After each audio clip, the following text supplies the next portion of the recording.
We are Gathering of the Geeks, podcast and YouTube show built around the things we as geeks all love. Hashtag we gather on Sundays. Thank you for checking out the One With Tarantino, Bond, and others.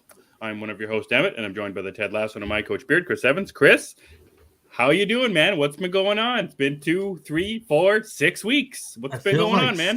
Like you said, it feels like 6 months. Maybe it does. I don't know. Maybe a year. Who knows? Time is crazy. Time is stupid. I'm doing okay. How about you? I'm doing well. Gathering of the Geeks is available on YouTube and wherever you get your podcasts. Just search Gathering of the Geeks and you will find us. What's up to everybody in the comments already?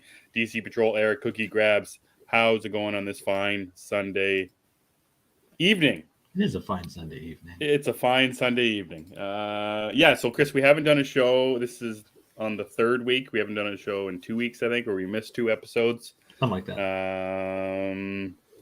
A lot of stuff's been going on. Comics are still coming out.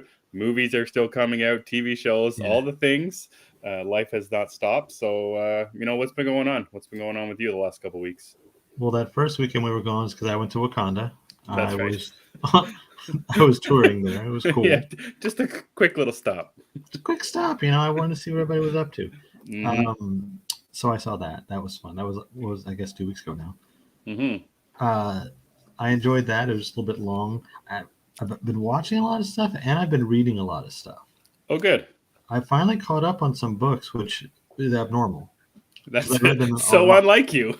I know. I actually read some of the stuff I said I was going to.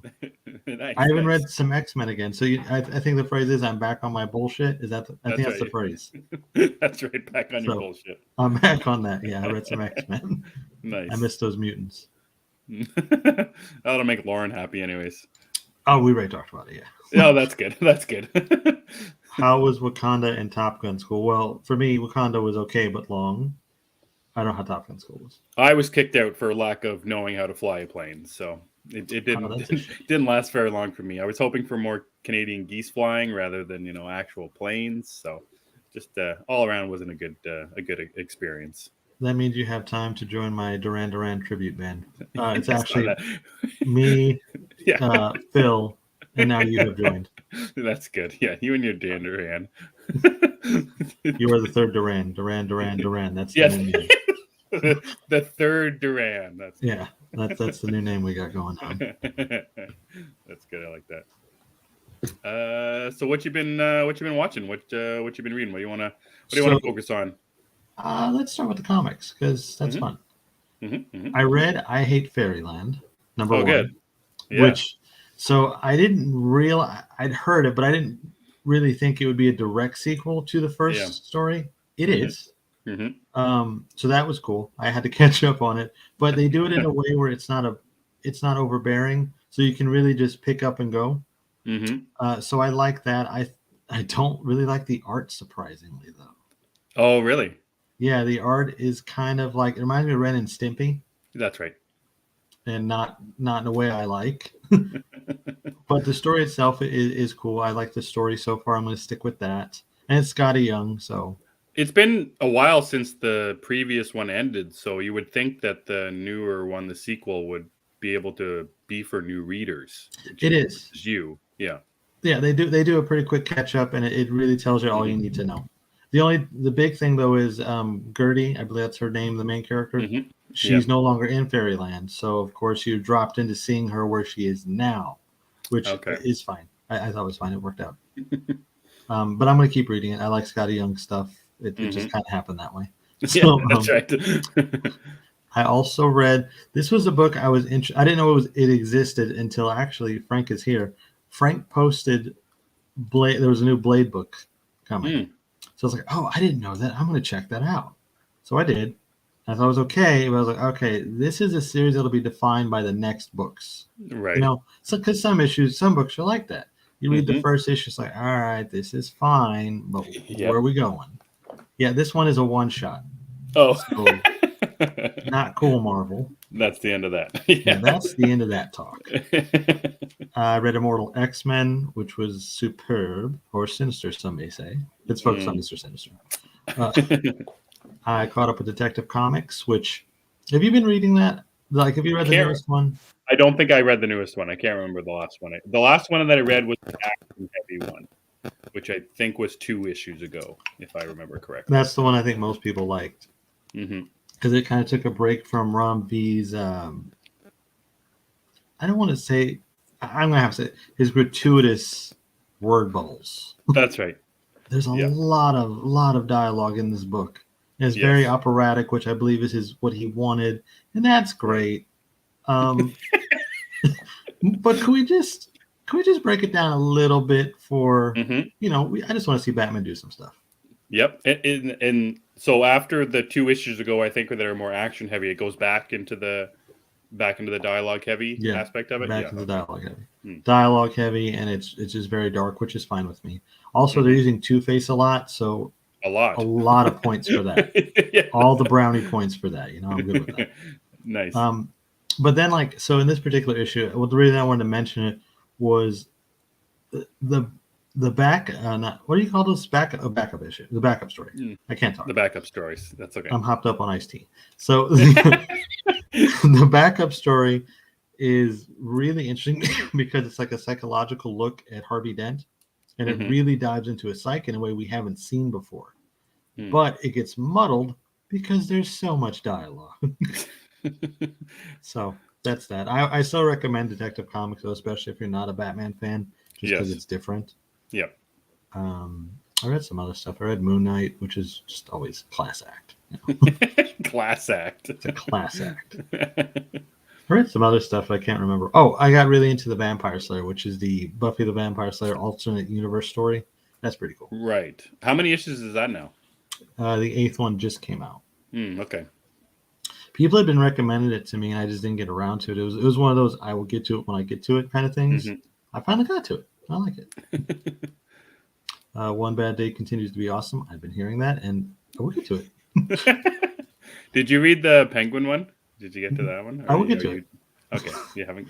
Penguin and Freeze. Yeah, I get you. I will get to. Yeah, that's good. Man, that Blade book was a bummer. Blade should be a bigger deal in comics. I agree, and again, I really thought we'll see where this one goes. It'll be better. Damn it. Damn it. Yeah, so that kind of covers what I read. I might have read more and I can't remember. I think I probably did, but I can't remember.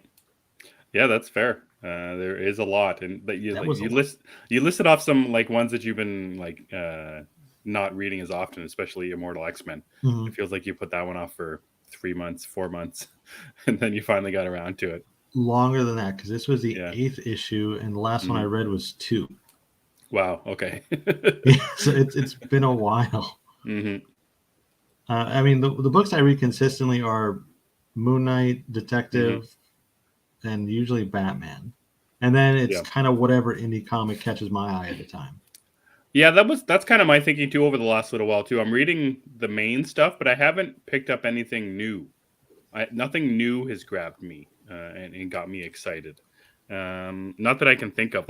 And I'm the ones I'm looking forward to are ones that, like you're talking about, they're already on their 8th issue or 12th issue, or like the Batman run that's Zdarsky's. I think it's going into its 6th issue in the run. So nothing new has got me excited. I tried to read some new stuff. I tried that Flawed book that you mentioned. I like Flawed. A couple weeks ago. It was okay. I agree that it was good, but nothing that really made me want to keep reading it or purchasing it. I read Lovesick, issue number 1 a little while ago. That's an instant. Never going to read that again, or even hope to think about issue 2 again. Not because it's bad, just it's way out of my comfort level, I should say. So, so I'm more or less just kind of in a zone where I'm sticking to. I'm in my lane. I've got my main books that I'm collecting and that I'm reading, and maybe it's just because it's the end of the year. I'm not sure what release schedules are like for new issues, aside from I Hate Fairyland, which I think that was issue 1 was the last week or the week before. Week before. I can't remember. Week before. So maybe it's just the release schedules and not releasing too many first issues this close to the end of the year. Not really sure, but so I haven't read anything really new or that has got me excited lately. Well, as far as like new number ones, there was Specs or Spec, I think. Yeah, I didn't get to that. I meant to get to that because you were talking about it, and we were talking about it with Cookie, how the cover made us think of Risky Business with Tom Cruise. Yeah. I'll get to it. I do want to read it, so I will get to that. And then there was another book I've been seeing making the rounds on Twitter. I cannot remember the name of it right now, but the cover is like a black and yellow background with a canoe and two. It looks like they have gas masks on, sitting in the canoe. Jeez, that's a good. What do they call those elevator pitches? Okay, Yeah. So there's these guys. They're in a canoe and they're wearing They gas might not masks. be guys. I don't know. They Nevertheless. have the masks on, so I'm not sure. Yeah, right. They could be twins. They could be. I don't know. How do you search that? I wonder. People in canoe with. I know for a fact our buddy Norton Sinclair tweeted it because I asked him about it, and then he. So yeah, I know for sure if you go to Norton Sinclair's feed, you will see it. I'll get on I think Juan also tweeted it. Okay. I don't think Cookie did, but it's been making the rounds a lot, so I will get to it.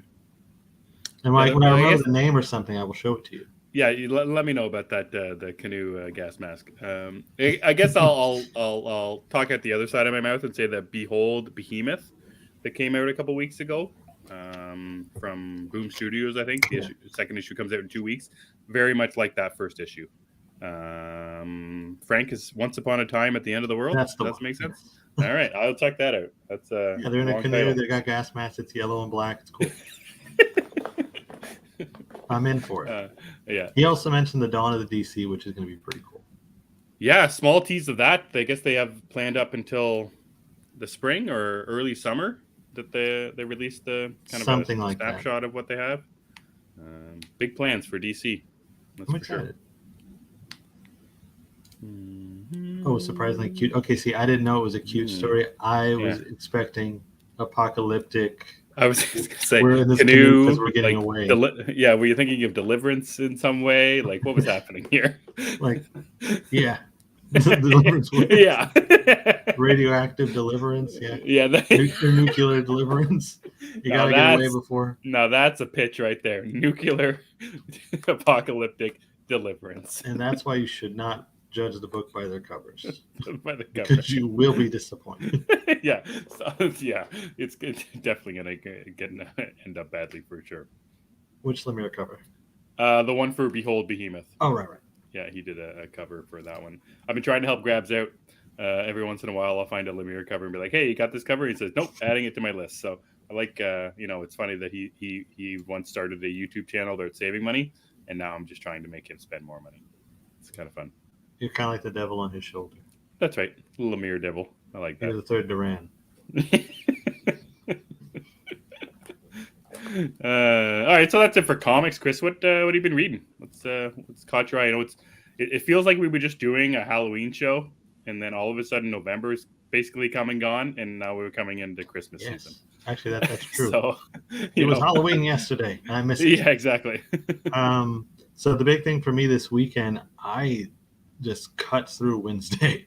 Like it was 8 episodes, and I think I mostly binged it because I finished it like yesterday afternoon.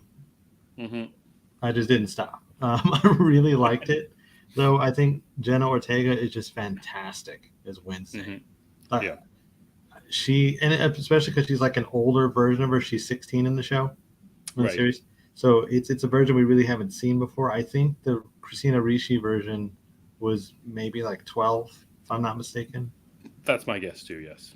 Yeah, I don't remember how old she is in Addams Family Values, but we're going to go with 12. Mm-hmm. But that was really just a fun show. I know you're watching it too. I'm not going to spoil anything. Yeah. But it's a good time. And, what's funny is initially when the cast was announced and Catherine Zeta-Jones was announced as Morticia, I was like, this is awesome. Mm-hmm. Why did we not think of this before? And then I forget who plays Gomez, but everybody was like, we hate him. He's horrible. Somebody Guzman.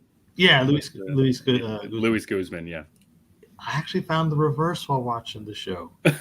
Oh, really? I did not like Catherine Zeta-Jones, but I loved him as Gomez. But also, I think another thing about the Morticia casting is people are thinking of Morticia as she was portrayed in the movies. Yeah. Which is actually different than she was in the TV series. Yeah. So I think that maybe we're just kind of familiar with the Angelica Houston version, who's very stoic and kind of quiet. Well, it's the same with Gomez too. I don't know what's the guy's name in the movie, Raul. Yeah, like he's very different than Luis Guzman too. He is. In physical stature and the look and the way that he's portrayed as well. A couple of things that I noticed after watching Wednesday. I'm only 3 episodes in.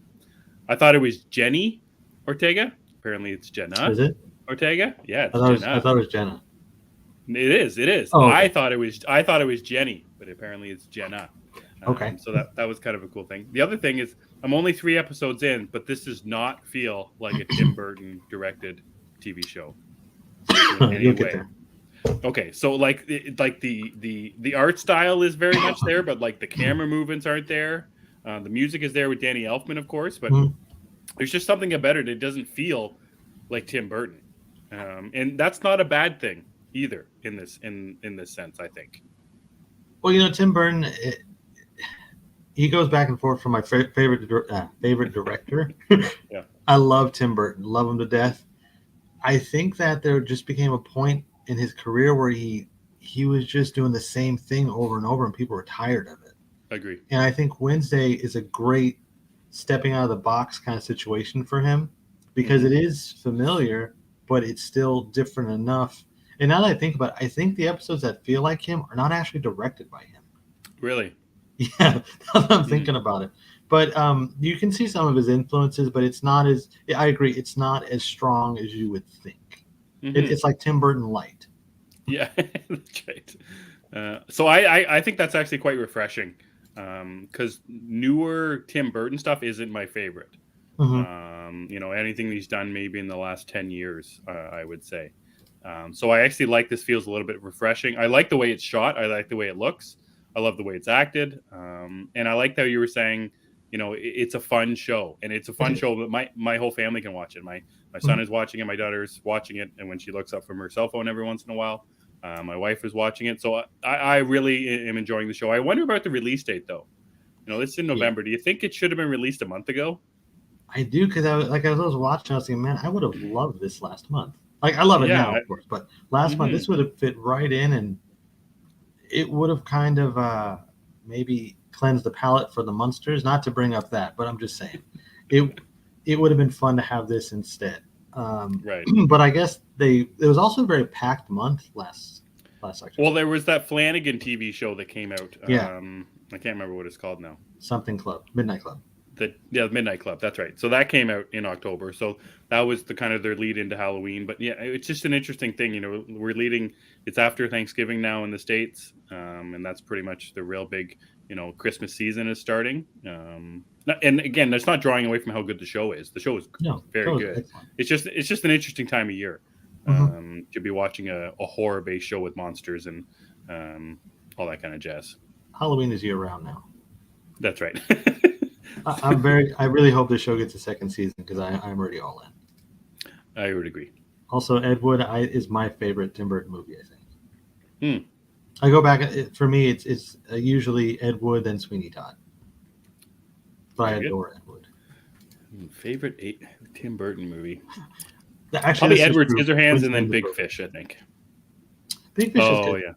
Big Fish is That's another one that doesn't feel like a Tim Burton movie. So yeah, you're right. He kind of changes the style often. Maybe I just was expecting this to feel like Tim Burton because I was kooky and spooky and all that bullshit. I was actually expecting like Corpse Bride, but live action, and it's not that, and I'm kind of happy. Yeah, that would have been interesting if that was true. Yeah, but this is really good. So that took up the bulk of my week really because it premiered on Wednesday actually, and I watched it from there. As far as like movies or other TV shows, I know I watch other stuff, but I can't think of it right now. I was going to get to, so this is funny. Black Friday was all this weekend, of course.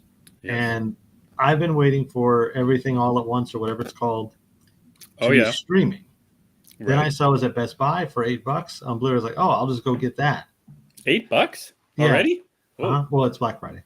But then I saw it's on Showtime. I don't even need to do that. There you go. So I was going to watch it at home, but I didn't even do that. I'll watch it later. I might watch it after this. There you go. So that was fun. But I can't think of anything else I watched that really mattered to me. I did watch the Guardians of the Galaxy special. Did you watch that yet? We watched that this morning. Oh, you rewatched it, so you like it a lot. No, we just watched it this morning. Oh, okay. Yeah, sorry, we just watched it this morning. Did you like it? It was okay. I don't know if I was overly fond of following Drax and Mantis the whole time. I think that was kind of my hit up, where you get spots of the rest of the Guardians at it's kind of the special is bookended by the rest of the Guardians. Yeah. And having Drax and Mantis, who aren't my favorite members, maybe faulting a little bit. But the Kevin Bacon stuff's very funny. Some of the humor felt a little forced to me. But I like the end very much so. I like the musical number, both of them. I thought that was really fun. I just like this special idea as well. Like we had the Werewolf by Night one, and then we've had the Halloween or the Christmas one. So I like this special idea where we're just getting like 45 minutes of just somebody's vision, whether it be Michael Giacchino's with Werewolf by Night or just more of James Gunn being a crazy person. I want the Wolverine musical special with Hugh Jackman. Of course. And I want it today. I'm with you though. I think the specials are good, and this one particularly, I really, really enjoyed this. Yeah. I also love Drax, so for me it was perfect. I love Drax. Mantis, I could, she's cool. I take her or leave her, doesn't bother me. But she was fun in this. The Kevin Bacon stuff is what really stood out to me because I'm not a Kevin Bacon fan. Whenever I look at him, I see Sleepers, and I can't stand him. Oh yeah, we talked about that. Yes. We talked about Sleepers. Right. He's just the guard from Sleepers, and I can't deal with it. Yeah, I get it. But in this, to see it, I thought this was pretty fun. And I didn't know he could sing. He's in a band with his brother, the Bacon Brothers. Didn't know that. Yep. That was cool. Now I kind of want that song. I just got reminded to look for it on Spotify. I'll probably forget while we're talking, but I like the song. I thought the show was funny, and now I'm just kind of ready to open the floodgates and watch everything Christmas. Yeah, I've been trying to do it slowly to watching all the Christmas stuff. It's not even December yet, and then all of a sudden you just feel like you're just watching one every day, which is a cool thing. It's time. But we're slowly blending into it. We watched. It is time. We watched Home Alone today and the Guardians one. So I cannot watch Home Alone anymore. You don't like it, or you just watched it too much? My daughter discovered it a couple of years ago, and I think I lived with Kevin McAllister for what felt like years. It was just on nonstop. So, yeah, I'm good with Home Alone. It got to the point where I was like, you want to watch the second one? I don't even like the second one. Oh, the second one's good, man. It's good. I don't like it. And also, I think it's kind of vicious. Like, he was trying to kill these robbers, and everybody laughs at it. Like a paint can from a 4-story building, if it hits you in the head, you're probably dead. Yeah, Well, he set Joe Pesci's head on fire with a blowtorch. So that too. Like, come on. If this kid was out for blood. Like, I'd love someone to make like a horror movie version of Home Alone. That would be interesting. Yeah. I don't know how that hasn't been made or something. I know Ryan Reynolds wanted to make the R-rated version, but it was going to be a comedy. Right. And it was going to be an adult, which kind of doesn't make sense. But still. I know my mother-in-law hates Home Alone, like despises it. So I always just smile when I'm watching it just because of that. So Tim Burton's Superman movie would have been bonkers. Beautiful and bonkers. I wish they would have made this, and I would love to see an animated version now and bring Nick Cage on to do the voice, because I don't think he'll refuse. Oh, God, no. He'd do it for sure. I think he would, yeah. He loves Superman, and he seemed to be excited about this movie, so I would love to see that. To be fair, those robbers weren't a child. They were going to kill him. That's true. But on the same token, he's like, what, 10? Yeah. And he's like, let's murder these guys. I'm not a fan of Home Alone either, although I have a theory that John Candy goes from his polka band to Plane, Trains, Automobiles, all connected. I believe this was on Midlife Vices. That sounds familiar. Well, wouldn't it be the other way around, though? Because Planes, Trains, Automobiles is Thanksgiving. So wouldn't he go from Planes, Trains? That's what I watched. I watched Vacation. Polka. John Candy's also in that. I watched Vacation. There you go.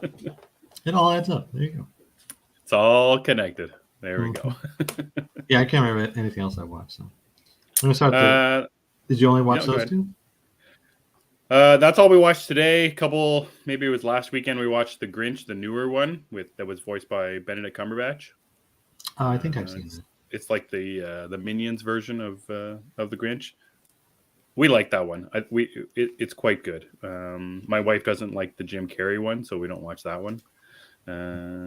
But yeah, so we watched The Grinch, and like I said, in 4 days, we'll really, ramp up the Christmas viewing. And my wife baked cookies today, so it's rained today, but now it's snowing. So yeah, the Christmas season is upon us. Good time to watch Andor. That's right. Yeah. Oh man, have you watched any of it yet? I've watched the first 3 episodes and I liked it a lot. They were talking about in the comments too. I think I need to finish it. I see everybody's I'm gonna have to too. On the finale. Yeah, I'm gonna have to watch it too. I've only watched the first episode, and from what I understand, with the 3-episode release that they did, and I think I mentioned it when I watched the first episode. If that was the only episode that was ever released, or if it was like a weekly thing, I wouldn't have kept up on it. I just find that first episode to be such a drag, like pace-wise, and just getting to a point. And I really liked it. So that's good, and I want to keep watching it because the stuff that I'm reading, like about the later half of the season, is like majorly good Star Wars stuff, like some of the best Star Wars stuff people have seen. So I'm really excited to get to it. I hear Andy Serkis is in it. I hear there's a prison break of some kind. I want to get to it. So I will for sure. Whenever you hear prison in Star Wars, you got to watch it. Yeah, that's right. Just they go together, I guess. Yeah. So what I watched over the last little week or so is kind of the title of our episode here, Chris. Tarantino and Bond. So I don't know why I decided to watch the Pierce Brosnan. Or which one are we talking about first? Which one did you want to talk about first, Tarantino or Bond? Bond. Good. Okay. We have a fun segue. Spoiler. Okay, that's good. Okay, yeah. So I don't know why I wanted to watch the Pierce Brosnan Bond movies. Maybe it's because I didn't remember them well. Maybe it's just because I haven't watched them in a very long time. So I watched them out of order. Maybe because I think I put on World Is Not Enough because I didn't remember it very much. And then I said, well, I might as well just go back and watch the rest of them now. So I watched The World Is Not Enough, and I don't remember not liking it. But at this watch, holy cow, I found it quite enjoyable. I thought the action was very good. I thought the comedy was very good. Denise Richards is not good. But I like the Electric King character in World Is Not Enough. So that's good. And then I watched what's the one tomorrow? Tomorrow Never Dies. Tomorrow Never Dies. I watched Snappy that one. song too, Sheryl Crow. Oh yeah, that's the other thing I wanted to mention. I'll get to that at the end. Brosnan has great songs until Die Another Day, where the Madonna one's just no good. Anyways, Tomorrow Never Dies. Half of it's no good, but that last half with Michelle Yeoh, and I forgot she was in it. But once they do that motorcycle chase scene, and then everything after that point, I thought was very good. Jonathan Pryce is the villain. Not really sure. And then GoldenEye is top tier, top notch, beautiful all the way around. And then Die Another Day is not good, and you can see why they changed to go with the Daniel Craig stuff after that. It's like the Batman and Robin to Batman Begins. Anyway, so Chris, before I get into kind of my overall point about the Pierce Brosnan movies, what's your, when was the last time you watched them? What's your lasting memory of the Brosnan Bond films? So I watch GoldenEye pretty frequently. Like that'll be my background noise kind of movie because I love GoldenEye. I really do, and that's the first one I saw in theaters, so it's kind of a big deal for me. And I remember waiting for that to come out in theaters. I saw like an Entertainment Tonight special about it, and I got to see this. So love GoldenEye. Tomorrow Never Dies. I like World's Not Enough a lot. I think Die Another Day is an abomination. Yeah. Can't stand it. I hate pretty much everything about it.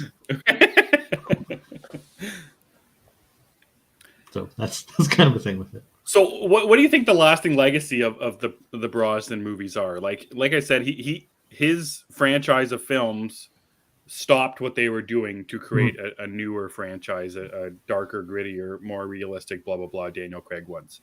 What do you think the overall legacy of the Brosnan films? He did 4. It's obvious Dalton only got 2, but Moore and Connery got more, and then Lazenby obviously got 1. Craig got 5. What do you think the lasting legacy of the Brosnan films are? I think people generally just look at GoldenEye and they kind of forget the sequels exist. And it's not even that they're bad. Like I said, I like them except for the one. But I think GoldenEye is just so good and it stands out that people gravitate toward that one. And I do think people like Tomorrow Never Dies a lot. I've seen it actually recently. A lot of people saying Electra King is one of the best characters in the Bond franchise, and that's not really. I can't really argue with that. I wouldn't anyway because their opinion, but I kind of agree with it too. Like she's awesome. Yep. And then World's Not Enough, I think, is the more divisive one. That's the more people are more 50-50. And Christmas Jones is not the best, but just having her in there for the joke at the end is kind of worth it. It is hilarious and unnecessary at the same time. Of course. But yeah, I think that's the legacy. People think Brosnan, the GoldenEye Bond. Yes. One thing I really enjoyed about the Brosnan films is they're not connected. And I watched them out of order, and it was seamless. I put on Casino Royale. Actually, I finished it today, and I'm going to watch the rest of the Craig ones now. And this is kind of my thought now. I think that the Bond films should go back to the Brosnan style. Have the same actors, have the same M. Bond's also got his friend there, Charles, who works at MI6, the black fellow, the taller guy. He's always in the things. Obviously, the Q. He's like the Brosnan Tanner.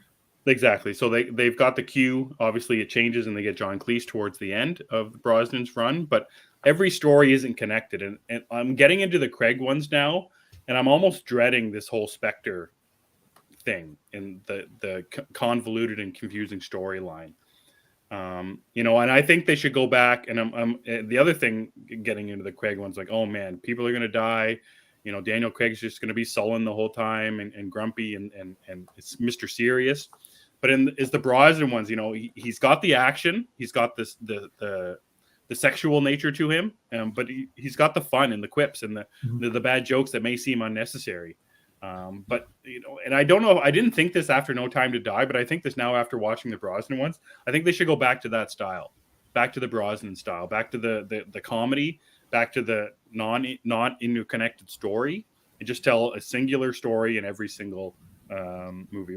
I think you've already talked about this, maybe with Zeddy and Javi at a time when you guys were talking about we Bond, during our No Time to Die review, I think. But this is a topic that comes up a lot. In my opinion, can change hour to hour, really. Because at the end of the day, I just want more Bond, so I really don't care what they do. But so Brosnan's Bond, in my opinion, is the modern Roger Moore. Right. The way their Bonds operate is similar, but I think Brosnan is 100 times better, infinitely better. Sure. Amazing. And Daniel Craig is more the modern Sean Connery version. Right. So that aside, if you're to look at, the connectivity, the Bond movies, they don't connect. You're right. There is some connective tissue throughout them, but not enough to say, oh, this is a universe. No, that's not the case. Right. Going forward, it kind of just depends on what they're doing. Like if they're signing another guy for, let's say, 10 years or 6 films or whatever. If you want some connective tissue, that's cool with me. If you want none, that's cool too. But I did like the way the Craig stuff was handled. I think it does have more bumps than the non-connected stuff because they came out, one was released during the writer's strike. Yeah, Quantum of Solace. Yeah, Quantum of Solace. And Daniel Craig even says in interviews he knew it wasn't a good idea, basically. Yeah. And Spectre was them trying to please fans and be the best of both worlds. So, I think they have a better handle on it now of how to do a shared, not universe, but a connected story, I guess. But I'm pretty much good either way as long as the movies are good. Mm-hmm.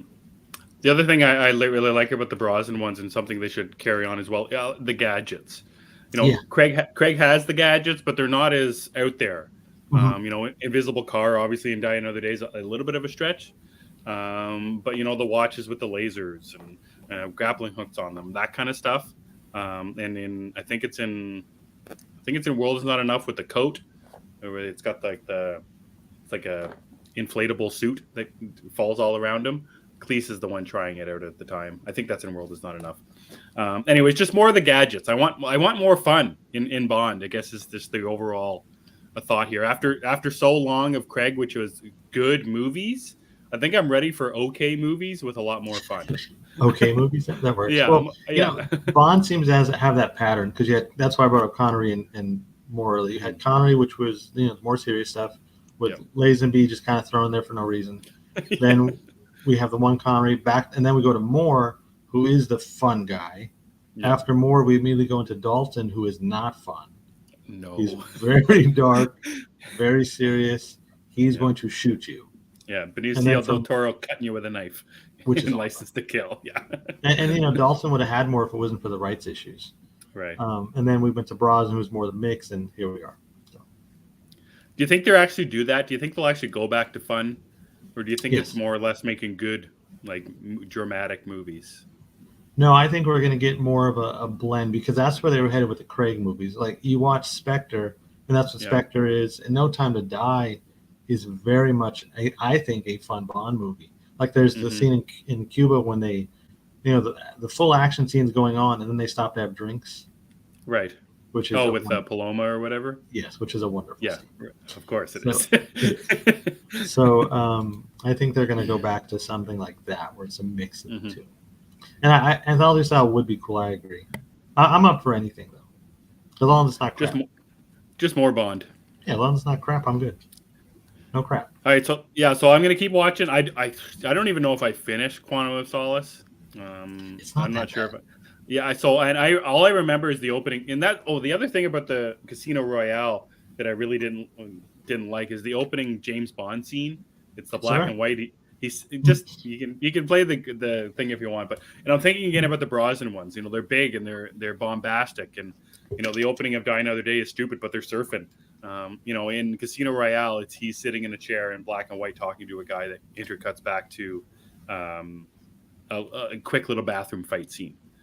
Again, it's good. I'm looking for the. I want the stupid. I want the fun. I want the over the top stuff, and I love that about the James Bond things with that opening scene, and just something about the Casino Royale one, and I think the Quantum of Solace one is a car chase scene, if I remember correctly, just in a very tight. I think that's what it is, and I think it's quite good. And even the other ones are good. Skyfall, Spectre, and No Time to Die. I love the Spectre one. Yeah, the Spectre. I like the Spectre one. The one it takes place in Mexico, I think.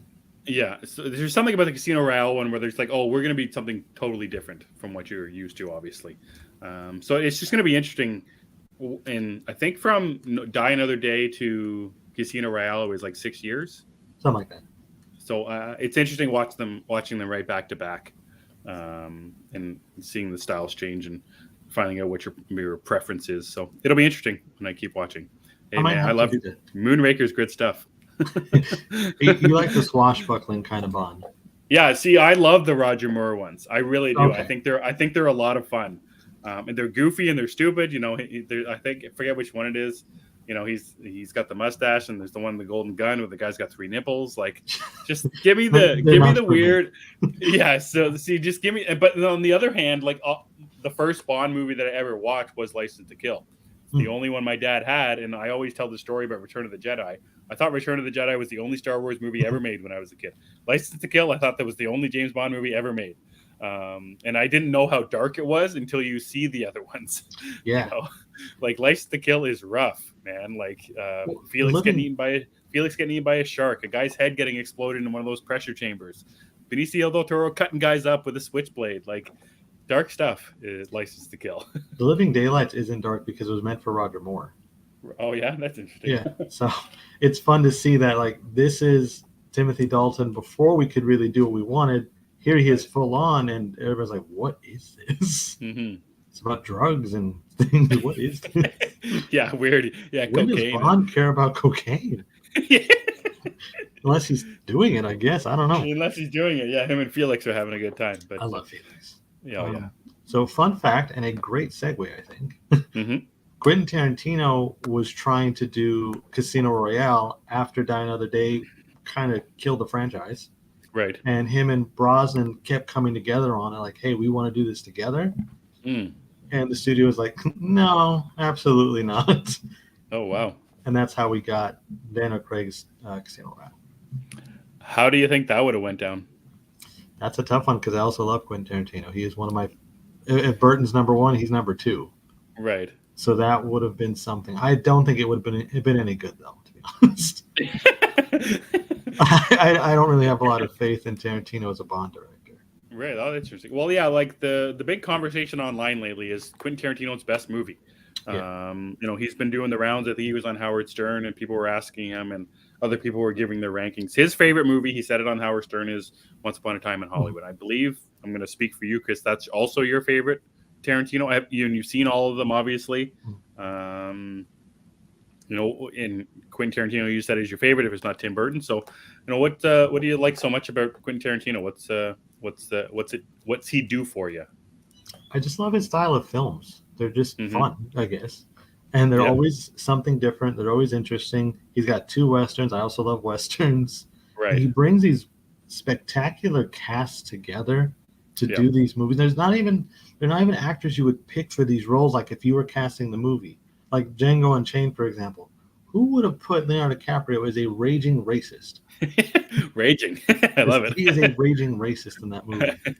I would never put him in that. But it works. Or Inglourious Basterds with Christoph Waltz.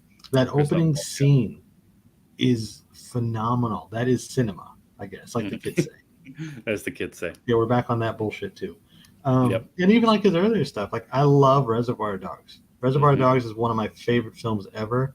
And Steve Buscemi is one of my favorite actors. So to put him in that was just magic to me. Yeah, Mr. Pink for sure. Mr. Pink is amazing. I had a Mr. Pink action figure because friends said a lot of my friends compare me to him in that movie. I don't know where you get it. You're a bad tipper? Is that what it is? No, I just don't know where that comes from. So I had the figure, but anyway, yeah, I just love Tarantino. I also love the way he uses music in his movies because I'm a big fan of that. Like if I were to ever make a movie, it would be this weird mashup of Burton and Tarantino styles. Danny Elfman and Quentin Tarantino music mixed together. Yeah, it'd be some kind of weird mashup, like some kind of 80s pop music while somebody's getting murdered viciously by a ghost or something. Ooh, very good. But I love Quentin Tarantino stuff. And Once Upon a Time in Hollywood is my favorite. So I like Quentin Tarantino movies too. I do not like Once Upon a Time in Hollywood.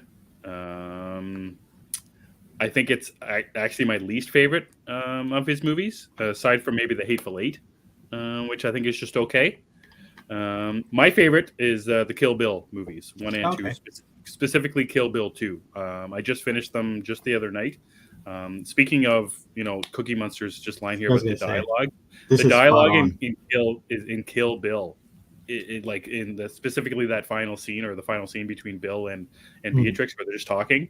And, even the scene before that where Bill's talking about Superman. It's just there is something he's talking about how Clark Kent sees the world. Okay. I was thinking Superman. I don't remember. Yeah. A weird little comic thing that's thrown in there about it as well. But yeah, Kill Bill 2 is my favorite, but I love those 2 movies together. They're great to watch back to back. It's got that mix of the dialogue, but then it's got some kung fu action movie, which is I'm also huge into. Action. Like I'm a pretty big kung fu guy. It's nice seeing Sonny Chiba mixed in there as Hattori Hanzo, all that kind of stuff. But it also feels like a Western at some points too. Specifically the opening scene where there's Michael Parks and he's the Texas Ranger and he's got the cowboy hat and the music, as you were saying, Chris. It's kind of the blend of all of the Quentin Tarantino things, I think, in those movies, with the action, with the dialogue, with the music and the visuals. And Uma Thurman is outstanding. Oh yeah, in those movies, and like you said, with the cast, like Vivica A. Fox, Lucy Liu, Michael Madsen. So good. I just think it's interesting about this Quentin Tarantino guy that I don't know if he's a guy that you either love or you hate. Do you have a sense if that's true or if there's any middle Yeah, ground I think his movies on it? turn a lot of people off in a way, and I might get crucified for saying this. He is. This might be a hot take. I don't know. He is the classy version of Kevin Smith. He's a If you better look at writer, Kevin, sure. yeah, better writer. But if you look at Kevin Smith's films, they're very dialogue heavy. They either work for you or they don't. They have a very distinct style that either works for you or it doesn't. Yeah. To me, they're like two sides of the same coin or whatever. Mm-hmm. Well, One is I just think infinitely better.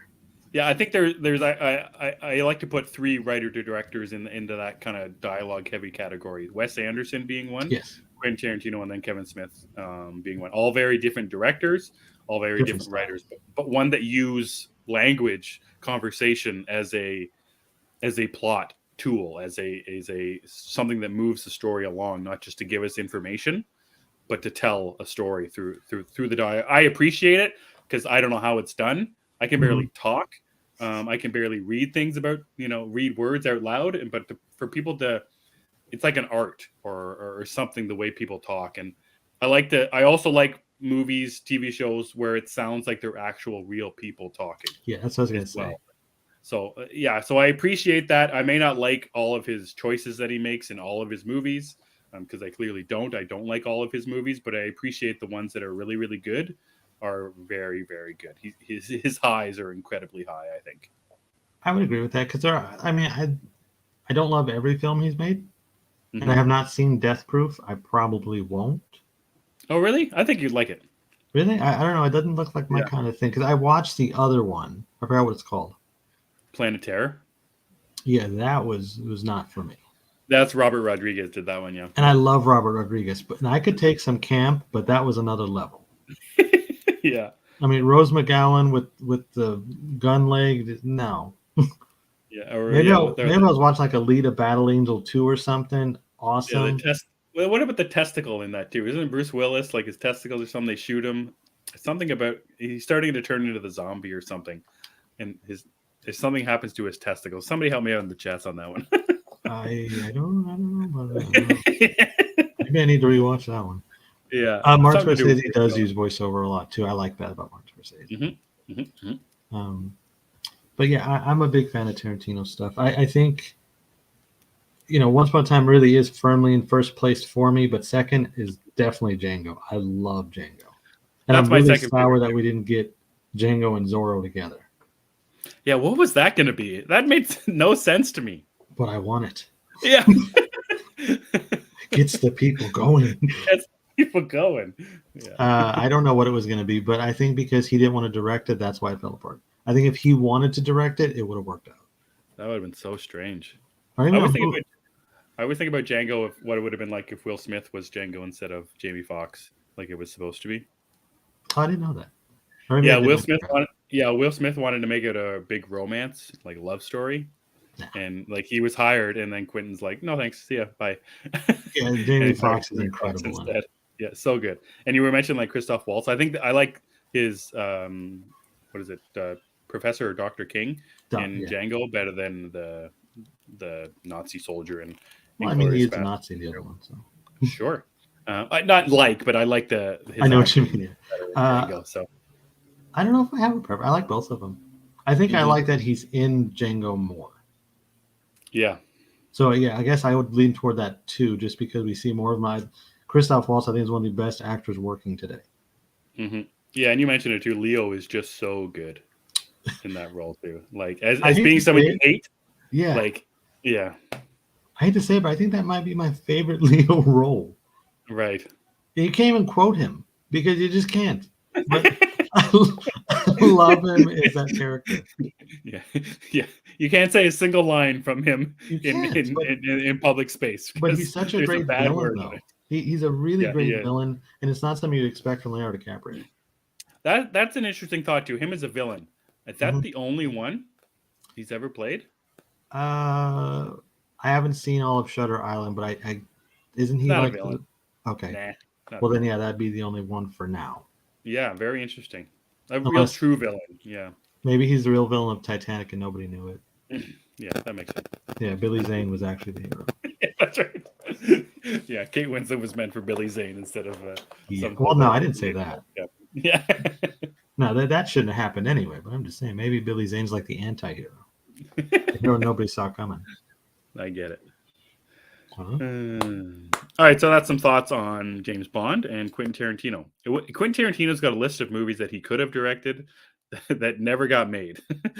The Bond one, the Zorro one, very Star interesting. Trek.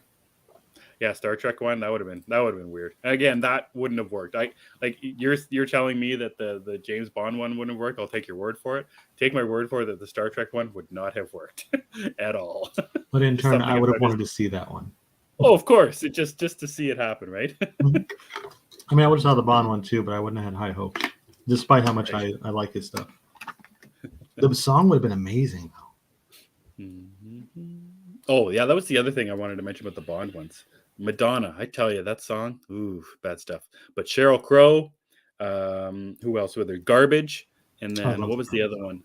Oh, what was the other? Oh, Tina Turner. Yeah, GoldenEye.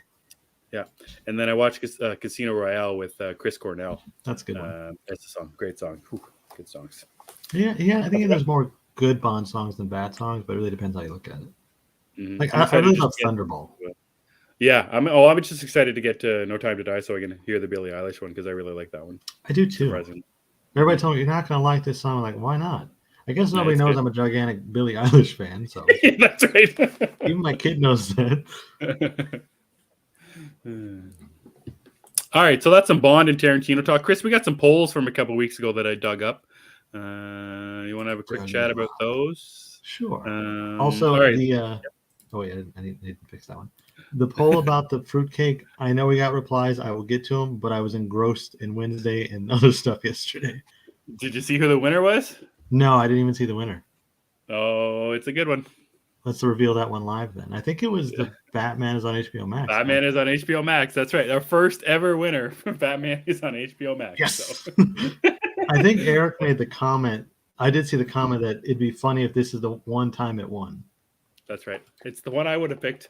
I don't hate Christmas cake. I don't dislike it, but just something that's never on the top of my mind. So we don't have it here really as much. So like I said, we're more of the pies and butter tarts and stuff like that. So no pound cake, no Christmas cake up here. All right. So a poll we had up on November 13th. And this is actually going to be something I'm excited to talk about. We're going to be on a stream in a couple of weeks with the guys from Midlife Vices. So the holidays are pretty much here. And with that, a lot of folks are going to be watching their favorite holiday films. But we wanted to know, is Die Hard a Christmas movie? We've got yes, no, sorta, and the Batman is on HBO Max. So 59%, Chris said yes to Die Hard being a Christmas movie. Is it a Christmas movie to you, sir? It is not. It is not. Why not? What constitutes a Christmas movie? Not that. I don't know, but I like when I think of because first of all, I just recently saw Die Hard for the first time. I think it was last year. That's right. So I didn't like grow up with this. Oh, I gotta watch this every Christmas because this is what we're gathering around the tree and watching. John McClane going nuts in some vents. That's right. Which is a wonderful time. I'm not saying it isn't stellar, but it just feels like an action movie that's set around Christmas. So if we take this movie is set around Christmas, how many Christmas movies do we have? We have Batman Returns. That's right. Gremlins. We have the Addams Family, actually, because there's a Christmas scene in there. That's right. Off the top of my head, those two came up, but there's more. Mm-hmm. So that's kind of my thing. It's not about Christmas. It's about John McClane trying to get out of this building or whatever it was. Right. I agree with you. It's not a movie I watch like, oh, let's all gather around, kids, and turn the Christmas lights on and watch Die Hard. I like watching Batman Returns just because of the winter. Like there's actual snow on the ground. It's a nice aesthetic. The aesthetic is there. You're right. I also do the same with Gremlins as well. There's snow on the ground. I consider that a Christmas movie. Yeah, there's trees and windows. Like he was a Christmas present. That's right. Exactly. So just something about Die Hard. It's just an action movie that takes place at Christmas in a building. So it's not a Christmas movie. It's just although I do have that Christmas Story. I forget what it's called. It's just a retelling of Die Hard for kids. It's got a little see, you've already broken it though, because now you have the Christmas book. I know I do.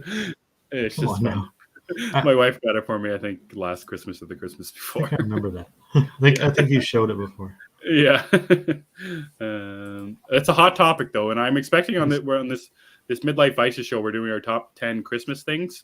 I'm wondering if there's somebody on that stream is going to have Die Hard as one of their top 10s. Yeah, a lot of people consider Christmas movie, and that's perfectly cool with me. Just for me, it's not. Yeah. For me, it isn't. But at the same time, like, I probably consider Batman Returns a Christmas movie, so I probably don't count at the end of the day. Yep. Ian says it's set at Christmas. The soundtrack includes Winter Wonderland, Christmas in Hollis, Let It Snow, Ode to Joy, and Jingle Bells. It takes place during a Christmas party. It's snowing. There are Christmas trees everywhere, and several characters mention it before it being Christmas. So Ian's very much in it. Phil also says yes, and it because so is Batman Returns. Lauren, yes. I trust that no one says no. I think Cookie's also on the Christmas movie train. There you go. They're in it, man. Someone made the fun comment. I think it was Ian, maybe, that I didn't understand because I'd seen Die Hard with a Vengeance way before Die Hard. Yep. I saw Die Hard with a Vengeance in a theater as a kid, so I had no idea the brother connection. I just thought Jeremy Irons was a cool villain. He is. He is. Then when I watched Die, I was like, oh, wait a minute, that's his brother. I get it now. Yeah. Very cool. Another little quick poll that you had put up about your favorite MCU film of the year. You didn't include Morbius because it's more of a Sony one. Doctor Strange 2, Thor, Love and Thunder, and Black Panther 2. Black Panther 2 is one with 47.3%, but Doctor Strange 2 is actually pretty close with 40%. Chris, you kind of talked it off the top there about Black Panther 2.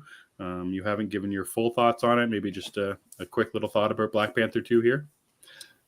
If it is your favorite, is it your favorite of the three movies? I can't this count year? Morbius. Yes. Yeah. It's a good movie, I guess. I mean, I kind of say it's more okay than anything. It's like it's fine. It's fine.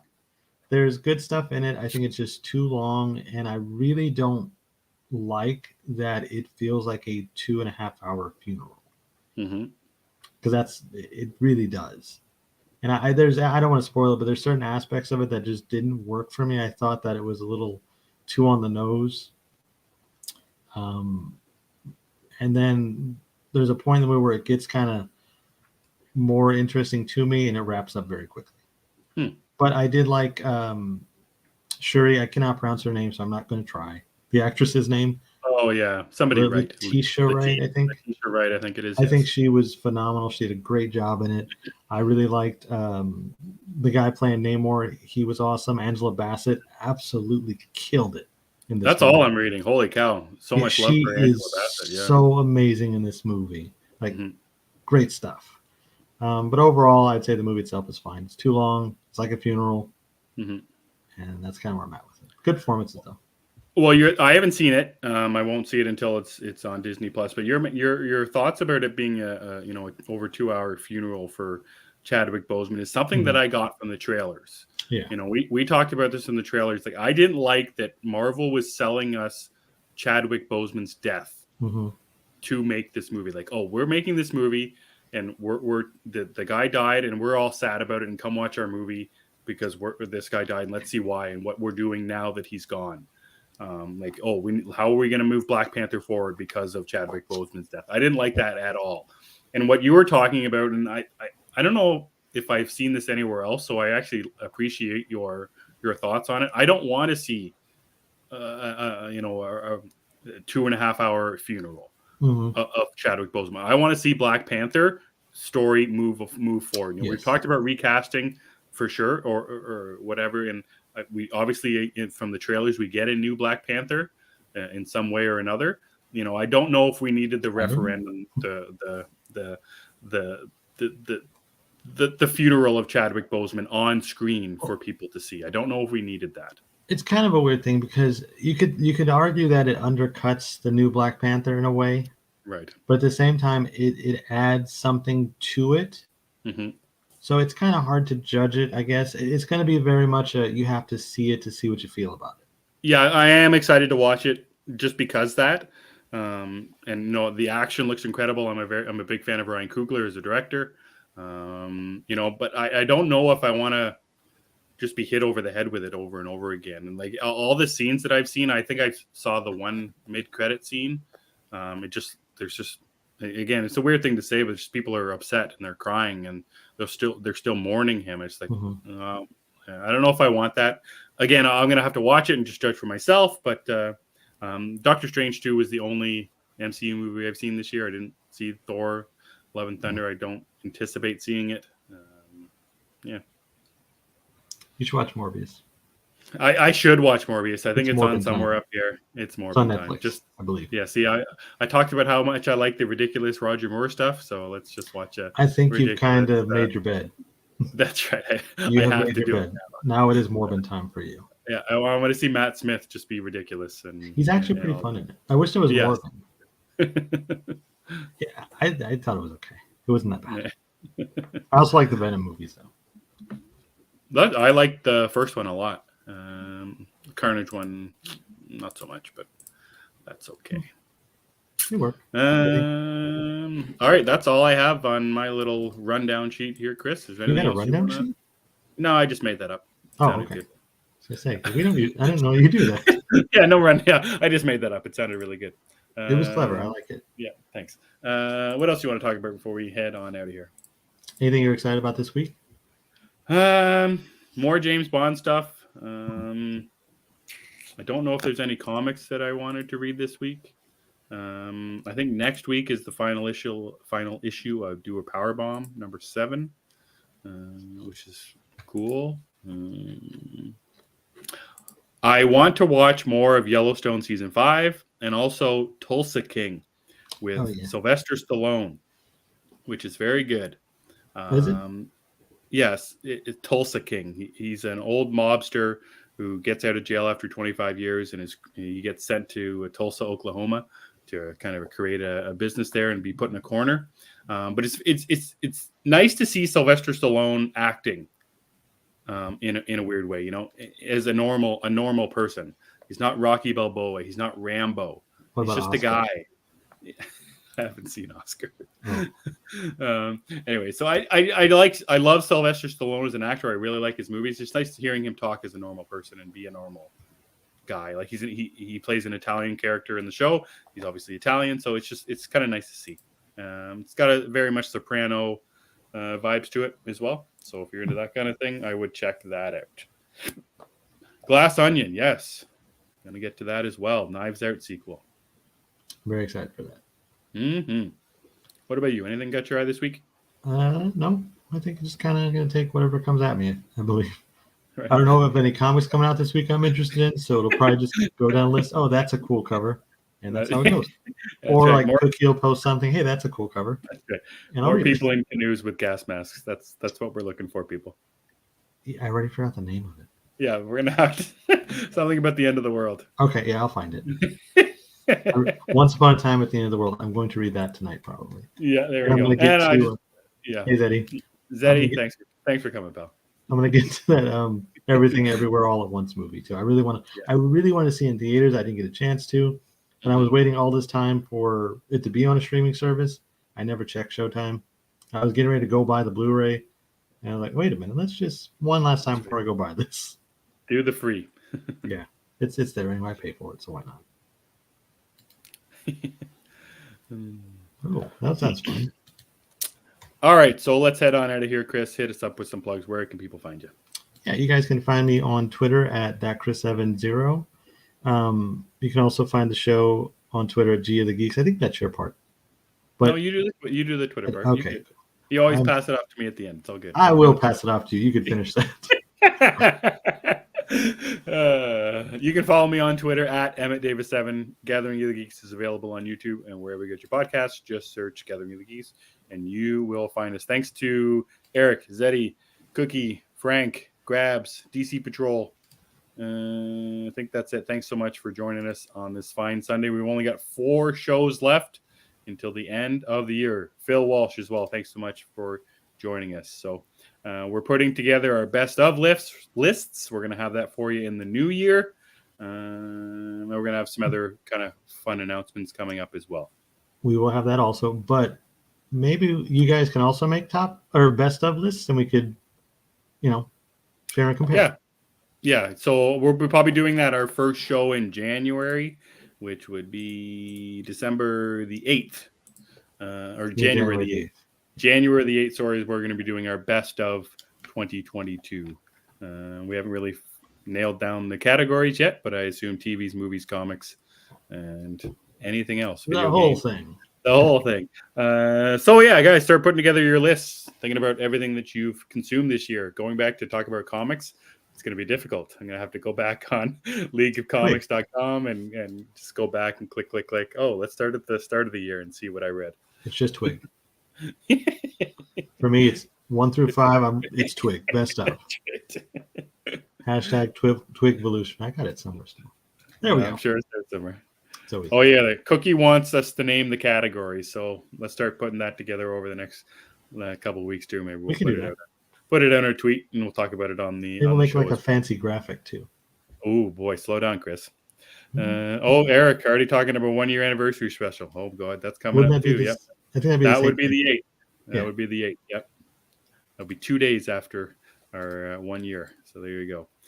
All right. In saying all that, for Chris and I'm Emmet, and we gather on Sundays. I have nothing clever. We'll see you guys next week.